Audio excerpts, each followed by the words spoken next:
Daniel Balavoine. Et la vie qui ne lui apprend rien.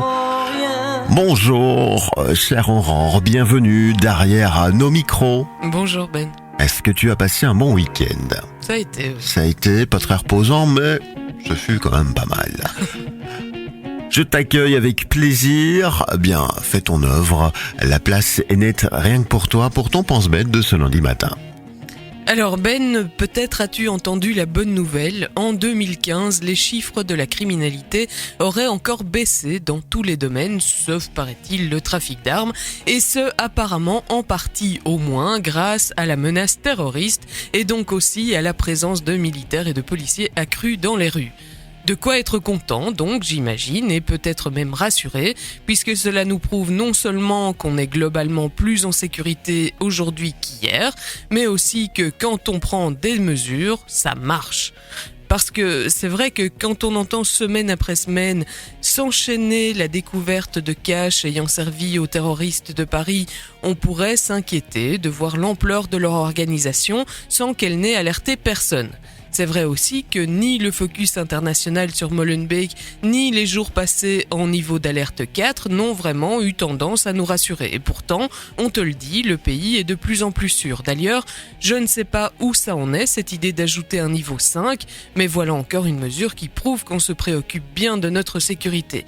Pas sûr que ça ait vraiment un effet apaisant, vu que c'est surtout dû au fait qu'on reste à un stade d'alerte relativement important en permanence, mais par contre, ça montre bien qu'on ne reste pas à rien faire, au contraire, on est préparé quoi qu'il arrive.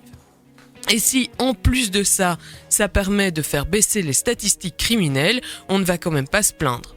Non, vivre dans l'angoisse, je te le dis, ça a plus de bon qu'on ne pourrait le croire.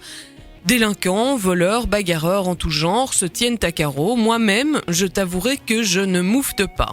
Pas un excès de vitesse ou un retard au boulot. Et pourtant, tu connais ma nature fourbe, tant j'ai intégré l'idée que l'insécurité commençait par mon incivilité. Et je ne voudrais surtout pas qu'on pense que je ne suis pas un membre intégré de la société. Ben oui, c'est que quand le message de solidarité post-attentat est aussi une injonction à choisir son camp, on a tendance à y réfléchir à deux fois avant de sortir du rang. Mais dans ces conditions, faut pas s'étonner non plus de voir davantage d'individus se radicaliser.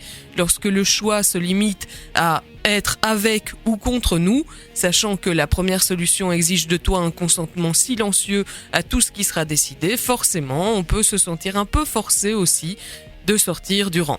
Bonne nouvelle donc pour cette baisse de criminalité, même si on peut se demander si ce n'est pas un peu l'arbre temporaire qui cache la forêt des problèmes à venir.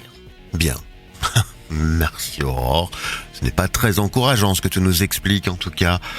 On te retrouve demain. Oui. Oui, si la santé le veut bien, hein. Parce que la grippe continue son petit bout de chemin, et c'est comme ça, moi, elle est passée, et je lui dis au revoir. Bye bye. Bon, la musique sur Buzz Radio, c'est Oubastang qui est là tout de suite avec The Reason. Restez bien là.